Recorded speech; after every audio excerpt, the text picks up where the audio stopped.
There's something curious about this broadcast. T-minus 10, 9, 8, 7, and we have main engine start. 5, 4, 3, 2, 1, and liftoff. This is Tgp Nominal. Commence episode now. All systems remain nominal.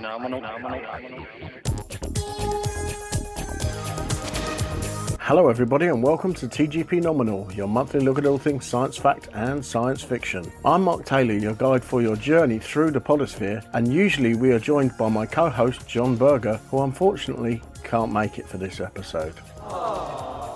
But hopefully he'll be joining us again next month. Yay! So we're going to take a short break, and when we return we're going on a bear hunt. What?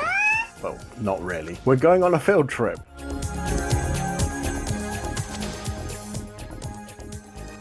My name is Will Wheaton.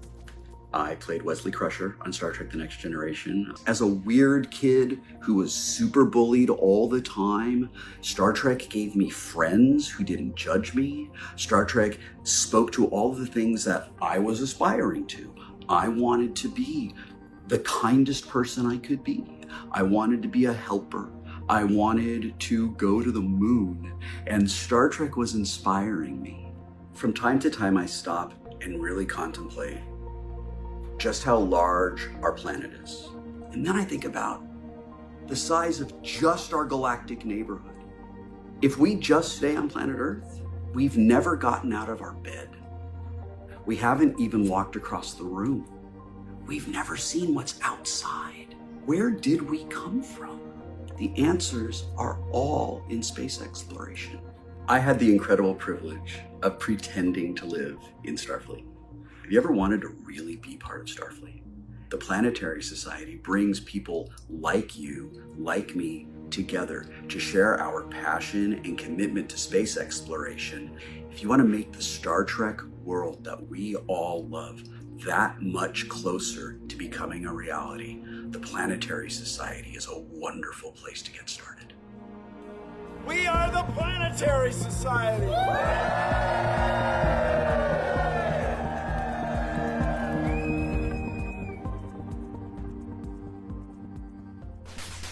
This is Tgp Nominal. Welcome back to TGP Nominal. You might remember that we were invited to attend the winter Aylesbury Comic Con by the organiser Zoe Crofts from Bolt Events back in October 2024. Zoe very kindly invited us back for the summer 2025 version of the convention, which took place on the 29th of June at the Stoke Mandeville Stadium. I went along with our very own Southern Belle Liz Springs and her crew. Honorary crew member Bobby Boa Astalos was supposed to be joining us, but he wasn't feeling too good, so he had to take a rain check. The convention is held at the Crown Green Bowls indoor lawn. Yes, it is still called a lawn even though it's indoors and carpeted. And the only flaw with the venue is that there is no air conditioning during the summer. With heavy footfall, it gets really hot in there. It is crucial that you have something to drink whilst you're there. But apart from that, it was good fun and there were some really interesting people to chat with. Have a listen to this. Okay, so I'm at Aylesbury Comic Con 2025 and I'm with Mike Peel. How are you doing, sir? It's very warm in here, but it's a fun-packed day at the moment. So Mike is a good friend of the podcast because we've met before. Several years ago. Yeah, did a tour of your workshop. Of the what? Yes, indeed. It was much cooler that day. Tell us a little bit why you're here today. What you're doing. I'm a geek, as we all are, for coming to these events. So for many years, we'd take the kids along with us to the events. So there was one in Milton Keynes, which is quite popular, Collectomania. And then slowly, as my kids have started to get a little bit older, we're then taking them with us to predominantly horror cons. So my son loves his horror. Killer surprise there. So it's a way to kind of to showcase any items that we've got, anything that I've made, but also just to be surrounded by like-minded people, creatives, just see something different for a weekend or an afternoon, and yeah, just revel in the whole geek nation, really. Because you basically sell merch. I mean, you've got a lot of stuff here that is very collectible. I'm a fan as well as a creator. So there are certain cons where there'll be handmade things that I've constructed and I'll sell. So very much more so with the horror market. But I also love pop culture. I've still got toys, boxes from when I was 12 years old, back in the 80s. So I'll keep things, or I'll see things which have a personal connection to me that I love. Movies especially, takes me back to when I was a kid. But then anything that's kind of weird and wonderful. And if I can get it for a decent price and other people want to pay for a bit more, then absolutely, why not? So how's it been for you today? It's been pretty good. The trade has slowed down a little bit in the afternoon, a little bit thinner, but first off, there's a lot of customers. Got some nice interest from a few commissions as well. But yeah, overall it's been a really nice day. What other kind of events do you attend? So ironically last week we were over in Leighton Buzzard at the Raven and Broomstick, which was a Midsummer's Witches market, and that was again very much curiosities, oddities, anything skull or death related, but anything weird, wonderful, creepy, spooky, abnormal. And then the next one that we have coming up, I think, for the moment is in October, which is it's a film festival up in Birmingham, but they're also having trailers and guest appearances as well. So we'll be up there in October, trading again statues, sculptures, art objects, that kind of thing. Awesome. So, do you sell stuff online as well as at events, or is it just strictly events? Yeah, so I've got a few online shops. The obvious big 2E ones coming useful, which really kind of it's something which progressed a lot quicker during COVID. Once sort of regular work had kind of basically stopped, nobody could get out and work what they should have been doing. At the time I was building a creature suit when everything kind of was shut down, so I couldn't work on that for several months. So a lot of the work then went online, either selling or making props, creatures, masks, that kind of thing, and then selling that online or through the website. Awesome. So how can people get hold of you? So at the moment, the website is under construction at the moment, but I'm readily available on Facebook or Instagram. So Rogue Creations SFX. Type that into a search engine, maybe beginning with G, maybe not, and hopefully Rogue Creations will pop up at the top with links to various other pages and sites. Awesome. Now, Mike, before we finish talking with you,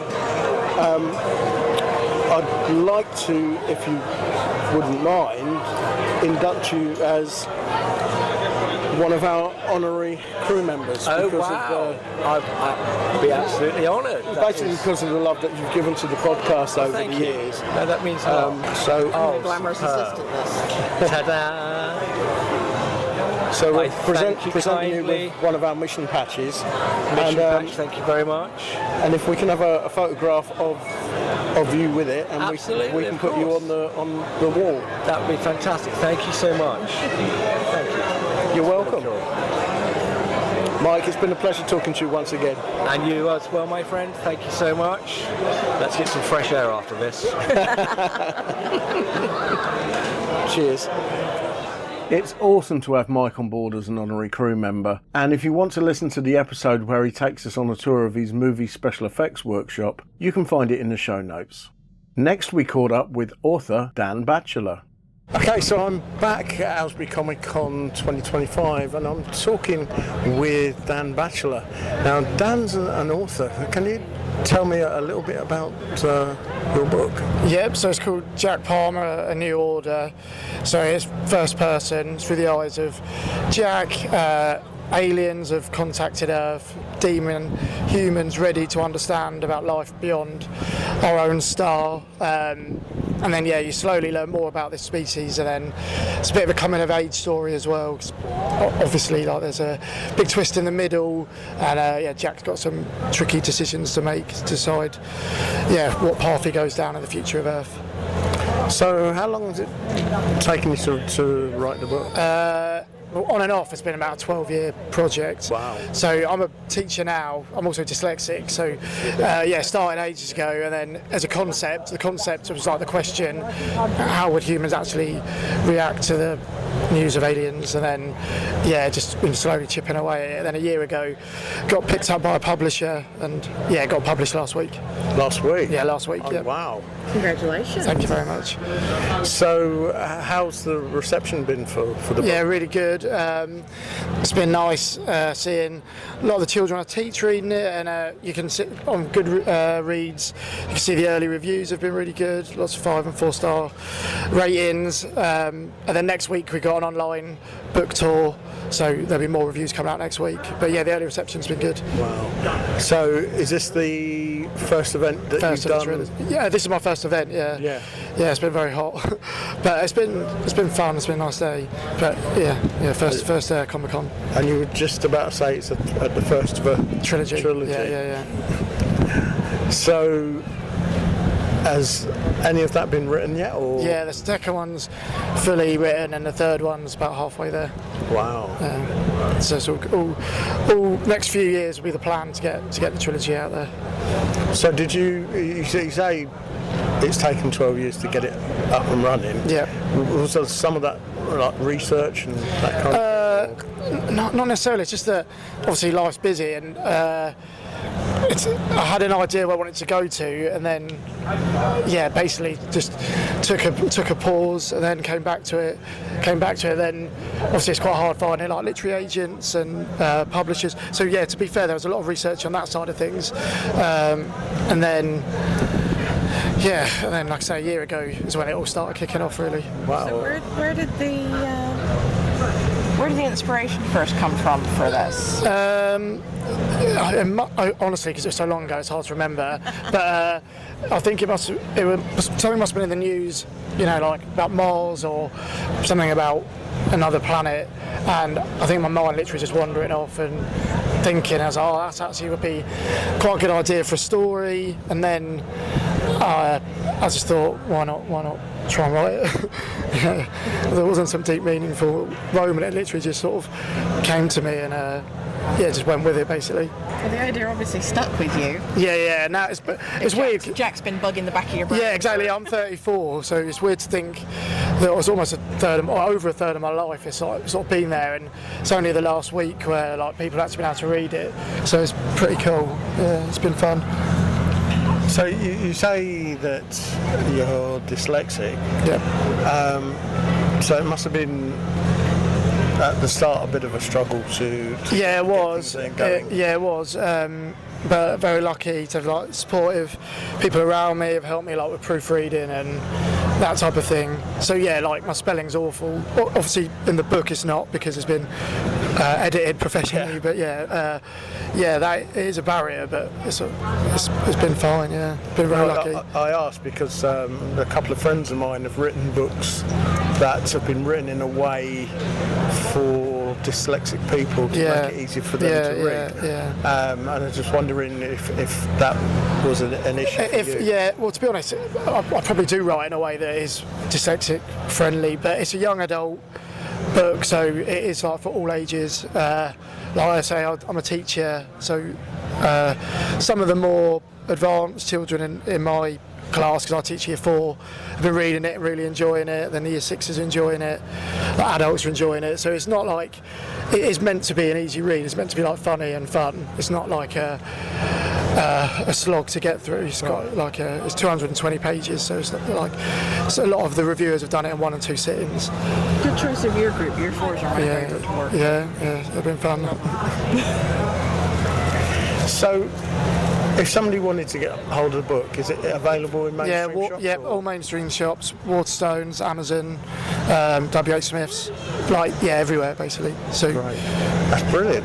So if somebody wanted to leave a review or something, have you got a website? Yeah, you could go to www.jackpalmerseries.co.uk and there's reviews, blog, events, all that type of stuff on there. Or Goodreads is obviously on there, and Amazon as well, in the charts for sci-fi and that type of thing. So it's everywhere. Brilliant. Well, thanks for talking with us. It's been a pleasure. No problem. Thanks for having me. I'll speak to you again, no doubt, sometime. Thanks very much. Thank you. If you want to find out more about Jack Palmer's adventures, or if you have already read A New Order and want to contact Dan, you can do so in the show notes, along with anything else mentioned in the podcast.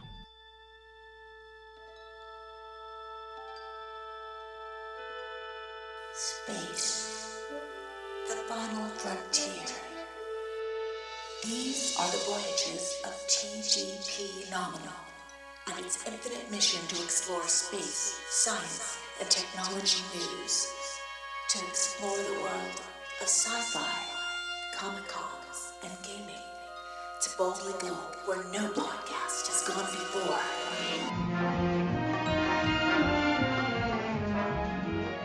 Our Liz has a penchant for dinosaurs, and there were plenty of them roaming around the stadium.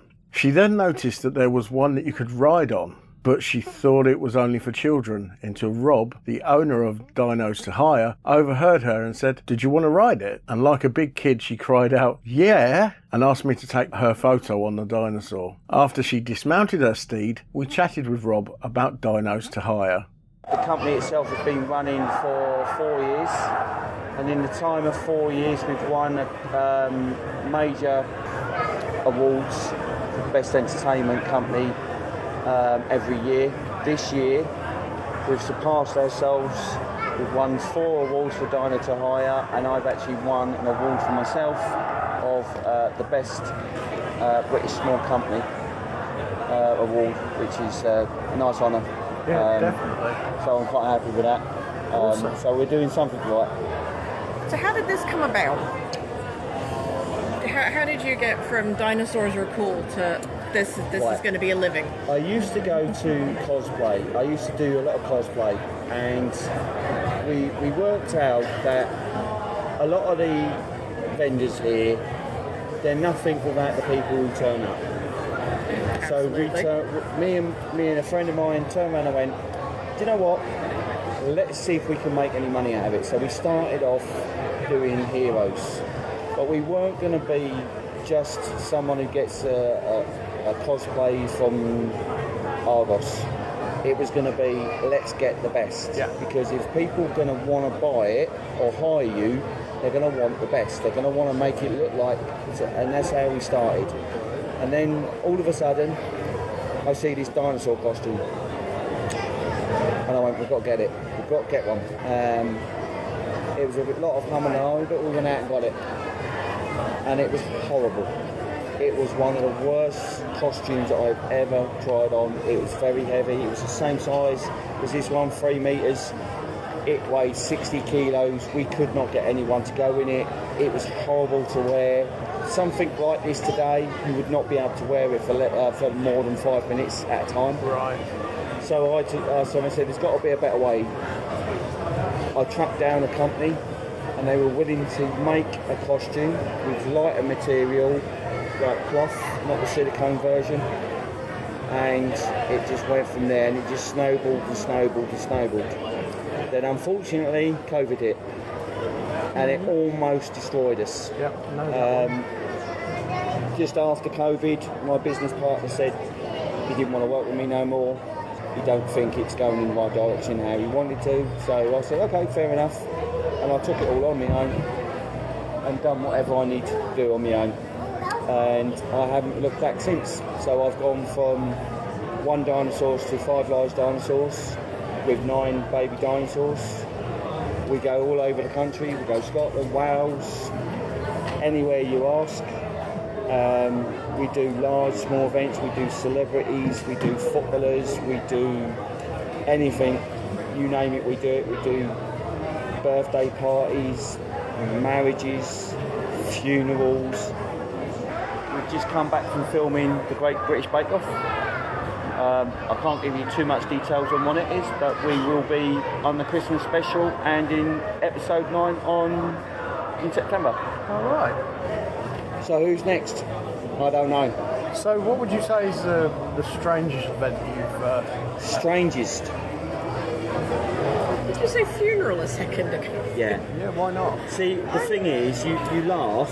I don't so much in that I do charity Star Wars stuff. Right. So we've done funerals, hospitals and things. Right. I'm just picturing a ride on Dinosaur at a funeral. It's not a ride on, but they have like babies and they have the walkabout dinosaurs. But when I turn around and say to you, it's for a 3-year-old child who's died of cancer, that's one of the hardest things you could do, you know, because I do ask my staff, I do have staff work with me, and I do ask if they want to do it. If they don't want to do it, that's fine, then we don't go forward with it. It is one of the hardest things you can do. I have done one, and all I was doing is blubbering inside the dinosaur. But that's me. That's like, I've got an exterior and outer shell, but when I'm in that dinosaur and when I see something like that, the inner shell comes out and all the barriers break down and it's like, oh my god, oh my god, oh my god. And then like, yeah. But the strangest one, it is a hard one. There was one particular, and I felt sorry for this lad. His mum and dad paid for this birthday party. We travelled all the way from Lowestoft to Manchester. We got there. No one turned up. And that was heartbreaking. Heartbreaking. The amount of money they spent for us to travel and get there and do whatever we need to do, and no one turned up. And we've done everything we possibly can to make sure that boy had a fantastic time. And that was really hard. Now, I mean, this is my son. So we haven't had any weird ones. Have you? Can you say any weird ones? No, not today. I mean, as in general. Weird event. Weirdest event. No, not really. I would say we've had quite a proper weird event. We've had hard ones, very hard ones. Some people are hard work, like working with them. But not weird. No, certainly not. I quite like I'm not gonna lie, I quite like the idea of weddings. That sounds like a lot of fun, especially with this as well. I mean, when I first got this last year, someone asked me. They turned around and went to me, "Would you do a prom?" And I went, "What do you mean a prom?" And I went, "Would you like because we got a Land Rover dressed up as a Jurassic Park Jeep?" Right. So I went, "All right." And like limo delivery, you know. Yeah. Right. So this turned up, and I thought, "Oh, one day." Now that sort of got me wondering. So I hired a trailer, put this on the back, strapped it to it, and put the prom girl on the back. I wasn't going fast, I was literally going like 2 miles an hour down the seafront. Right? That sounds amazing. And I'll tell you right now, everyone come up and went, "I've never seen anything like this before. This is the best entrance to a prom." So I took that on board and I thought, I could do more, but I'll be honest with you, that is highly illegal. Shouldn't really have done it, but I took the chance, I got away with it, and I got the shot what I wanted. I haven't done it since, to a point. I actually done the London New Year's Day parade. Oh yeah. Yep. So we done that. Very familiar with that one. Yeah. So we had a lady called Elsa on the back of this. She's a founding member of the Autoimmune Disease Society, and the poor lady's dying, but she's amazing. And when I offered for her to go on the back, she done whatever she needed to do, like for all her treatment to make sure. She went on the back, and 2 days later, she went and had a double mastectomy. Even though that she shouldn't have done, she was told by her doctors not to do it. Take it easy, rest. Yeah, rest. Don't ride a dinosaur. No, she done it, and she spent all day on it. As soon as she got there, she got on it, and she did not bloody move. And it hammered it down. And we're going, you need to get off, you need to get off. Nope, No, I'm not getting off. I'm not getting off. I'm not getting off. You need to go. No, I'm not getting off. And then, would you believe it? Halfway round, the main bit where everyone gets on camera, clutch went on the Land Rover. Oh. So we had to push it out, like push it. They were never ever going to put us on camera. So we've got a rerun next year. I've now got a second one coming. So I'm going to have two. I'm going to have one at the front, one at the back, like that. And then we're going to have two people doing it. And then I'm going to have, hopefully, if the weather's okay, I'm going to have two dinosaurs either side as well. So let's do a proper thing. See, now I'm intrigued. I have a couple of joint conditions, including a genetic one, Ehlers-Danlos, so it's a connective tissue disorder.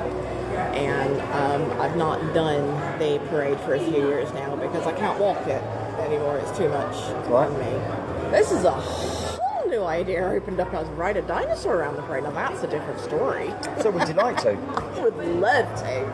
Okay. That's not an issue. Add me on Facebook when we get the green light, and we get the green light of doing what we're going to do. The trailer I'm going to get is big enough for two. Obviously, Elsa's going to be one, so she's going to be with you. You're probably going to be interviewed by the TV crews there, because she was last year, and I'm sure she's going to be interviewed again. Now there's two of you. You can dress up whatever you like. Don't matter. I don't care. You just got to go with it. See, my mother still loves to tell people this when, with like little toddlers. What do you want to be when you grow up, sweetheart? Oh, be a princess or a fireman or whatever. My mother is still very proud that at 4 years old, my go-to answer was paleontologist. I love them. I was 9 when the first Jurassic Park movie came out. We do have a lady with us. She has got a joint disorder. She's also now gone out and got herself a proper wheelchair. And she still comes out with us every now and again. She can't go too far, but she does come out with us. And I go, there you go, there's babies. And she just toddles off in her wheelchair, does whatever she needs to do, and that's it. And that gives, and I play her as well. And that gives her a little bit of independence. Yeah. And she just loves the dinosaurs and everything to do with it. And I've fussed every baby I've seen walking around already. Yeah, so we give her the babies because it's I want my staff to concentrate on the big ones. Well, if she was here, she'd be like going around all day. And then you have a break whenever you need the break. I'm not going to turn around and tell her what she needs to do. You do what you need to do, and that's it. Because I know if I give her a schedule, she's never going to keep up to that schedule. It's very hard for an able-bodied person to keep up to that schedule, let alone someone in a wheelchair. And as you probably find out, it's when you're not got everything functions, you need the toilet more often than not, especially with the drugs, what they give you nowadays. So I just go, there you go, there's the babies, you do you. You go and have a break whenever you want. You go and do this, you go and do that. And she goes, yeah, all right then. And now I don't see him. I've got a young lad as well, he's autistic. I met him in Norwich, shy as anything, and his mum told me, oh, he loves dinosaurs. And I'm like, oh, I said, well, do you want to come and give us a hand? And he was 14 at the time. So he went, yeah, all right then. So I gave him some babies and he walked round, and we built up his confidence, and then now we just can't shut him up. He gets excited when he gets in a large dinosaur. He gets upset if he don't squirt anyone because we've got a dinosaur that squirts water. if we've got a minor bit of water in the back, he gets upset, which is funny. He's part of a parcel of us now. He's not going to go anywhere. We love him to have him around because he's just one of the lads. He takes the mickey out of Jack, he takes the mickey out of Scott, some of the other staff, and it used to be where his mum used to be by his side all the time, and now she just drops him off and sods off. That's how much confidence he's got now. It's just unreal. So I'm quite happy with him, and everything he does now is just another step, and we push him. And yeah, he's a good lad. He's a good lad. Awesome. So, how can people get hold of you? Website is www.dino2hire, that's the number 2, not TO, .co.uk, or we've got TikTok, Instagram, Facebook, everywhere you go, even on my vehicles they've got the QR code, we've got QR codes on their back, all leading to you. We answer within an hour. If we don't answer within an hour, it's because we're on a job. We feel it's not very nice. It's like we go to someone like yourself and someone goes, how much can they pay? I wouldn't turn around and say that because everyone's different. Yeah. So I don't discuss other jobs. Someone will go, oh, I'll come to you, and you hear it all. You go to it, and it's like, oh, how much do you pay? Well, I'm not going to say. So you want me, you email me, or you phone me, or text me. I'm always on the end of the phone, and I even get celebrities phone me up and go, I've got someone, they want a dinosaur. Could you supply a dinosaur? And it's like, somewhere I can't do. So, but do you know someone? So I give work out to other people. So I do try, and I try and be a lot competitive as well. So yeah. Sounds like what you're doing is working. It works. Sometimes I do get a little bit grumpy when you turn around and tell your staff this is what you're doing, and they're just like, It's like, you've done this 1,000 times. Why is it confusing to you? You've done this 1,000 times. You know, and I'm trying to get them into their head is everything you do with the public, you have to be safety. Safety, because the public will do whatever just to go and hurt themselves, and they go, what's your fault? How's that my fault? What are you doing that for? You know, public are the public, but there you go. Liz loves anything spooky, and come the fourth quarter of the year, right up until Christmas, spooky season takes over her life. There just happened to be a team promoting an amazing, immersive, upcoming Halloween event, and so I let Liz take the reins and chat with them. So we're back at the Aylesbury Summer Comic Con 2025, and as y'all may know me by now, if I see something spooky, I'm going to gravitate that way. So we are having a little conversation with the Halloween Haunt Fest with this gorgeous sign that says the UK's newest Scream Park. Yeah, we are. We are the newest UK Scream Park here, and we are coming to the Hertfordshire County Showground for 3 weeks this October. So we're hoping to bring something extra scary along. So this is Nick. Nick's the boss man, CEO in charge. Nick, tell us a little bit about Halloween Haunt Fest.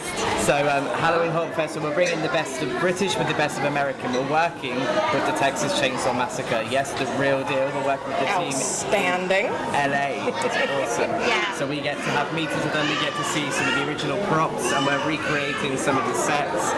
You'll be able to live a little bit of the Texas Chainsaw Massacre. Yeah, just bring those iconic scenes to life. We're really looking forward to it. Our attractions are absolutely massive, so we're looking at bringing to 8 to 10 minute experience per attraction. So we've got 4 attractions. So we've obviously got the Texas Chainsaw Massacre, 1974 classic version. We've got another IP brand that's yet to be announced. Hopefully that's coming soon. We've got 2 original concepts. So one of them is a sci-fi called Eden. So that's based in the near future. And then we've got another one that is based on local folklore. So it's Jane Wenham, the Hertfordshire Witch. I don't know if you've ever heard of the Hertfordshire Witch. Yes. Perfect. So yeah, that's going to be really good. What we're also trying to incorporate some technology that hasn't been used in the UK before into some of our attractions. So I'm not going to say too much. We're not going to say too much because it is a surprise, yes. But we've also got some fantastic acts. We've got a great fire performer, a world-class DJ, we've got fun fair, food vendors, we've got VIP bars. You should come along and check us out, guys. It's going to be great. So what sparked this? What made you think, hey, you know what? let's terrify people for 1 month a year. I mean, don't get me wrong, I'm all for it. But what really sparked it for you guys to think, you know what, let's do this? So we go over to the US like every year, and we go and visit these attractions over in the US, and we wanted to bring that US quality to the UK. Doesn't exist in the UK yet. Well, as you might possibly tell, I'm not quite so native, and yeah, scare mazes and things usually start in September. Spirit Halloween opens in August. It's a season, not a week or a month. And absolutely, and we want to bring that feel over here to the UK. We think the UK are ready for it, the UK are craving it, and we want to be the people to give it to everybody. Yeah, absolutely. We want to live Halloween all year round, like you said. It's not just for one day a Spooky year. for life, not just for the season. Love absolutely. That. Well, it certainly sounds amazing. So, if anybody wants to come along, how do they find you? How do we look you up? Yeah, so you can go on www.halloweenhauntfest.com, and that will take you to our website. And we're on Facebook, we're on Instagram, TikTok. You might even see me doing a bit of a parody of the Pink Pony Club on there, because I got dared to do it by our followers. We call him the Pink CEO, so go and check out that video. He's had a little photo in the Barbie thing today as well, so that will be going out soon as well. So yeah, excellent. Well, I'm certainly interested. Sounds fantastic. That's great. Well, we hope to see you there. Yeah, we will. We hope to see you there. Thank you very much for talking to us. Thanks, guys. Thanks to the guys at Halloween Hauntfest for chatting with us, and hopefully we'll be collaborating with them for the event. Anybody who knows me knows that I love board games, and there is one that I've been trying to get my hands on for a while. It's called Apollo, and it was inspired by the NASA moon missions. I was walking around the merch stands at Aylesbury Comic Con and came across a stand that, amongst other things, was selling unusual board games. Most of them are movie tie-ins, but in the corner of my eye, I spotted a copy of Apollo, and it was at a reasonable price. So I asked them to save it for me until the end of the day, which they did. So I'd like to thank the guys at the Popular Toys Emporium for doing that for me. When we get time, Ross Hockham from UK Astronomy and myself will sit down and review the Apollo board game for the TGP Nominal YouTube channel. After the event, the crew went for a meal at the Honeybee in Fairford Leys, which we have previously been to after the Comic Cons. The reason why we came back was on Sunday evenings they host an interactive pub quiz, which was fun. We entered the pub quiz under the name TGP Nerds. After being last for the majority of the quiz, there was a round where you had to gamble on how much of the percentage of your points you wanted to bid on each question, depending on how well you think you knew the topic of the questions. A bit like the game show Jeopardy. We decided to gamble low percentages, around about 10% on average, and we thought we did quite well. Then came the final scores. It looked like the other teams had gambled quite high percentages, and it didn't pay off. The quizmaster announced which teams came in what position. 7th? 6th? 5th? Wow, we were in the top 4. 4th? 3rd? Oh, we must have come 2nd. We only won the thing.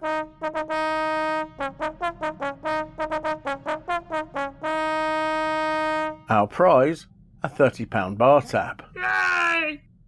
Spamhead Productions are a small independent sound recording company based in rural Hertfordshire. We specialise in creating content for all your podcasting needs, whether it be field recordings, vox pops, or capturing the atmosphere during social events. Editing is a very time-consuming job, so Spamhead Productions are on hand to take away some of the burden for you. Just advise us on how you'd like your content to sound, and we will do the rest. We can even help you design and manage a website for your podcast too. Visit us now, spamheadproductions.weebly.com. That's spamheadproductions.weebly.com.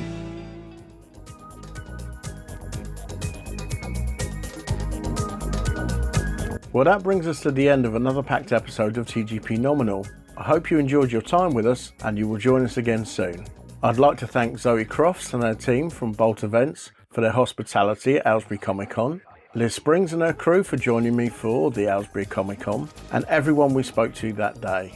And as I always like to say, thanks for listening, stay safe everyone, and we'll speak to you all again real soon. And as John would say, Toodles, Doc. You know you stinker. Well, that about wraps it up for this episode of TGP Nominal. If you want to get in touch with us, then send an email to garbagepod@virginmedia.com, where your input is our output. Or click the social media icons at the top left of the page over at tgpnominal.weebly.com. If you would like to subscribe to any of our podcasts, you can do so via Apple Podcasts, TuneIn, Spotify, and YouTube Music. Don't forget to rate and review us. And you can listen to me going solo, bringing you the latest in movies and home theater for regular people in the Widescreen podcast over at widescreen.org. And if you like what we're doing here, then why not buy us a coffee by clicking on the donate button on any of the podcast pages. And don't forget to spread the word about us.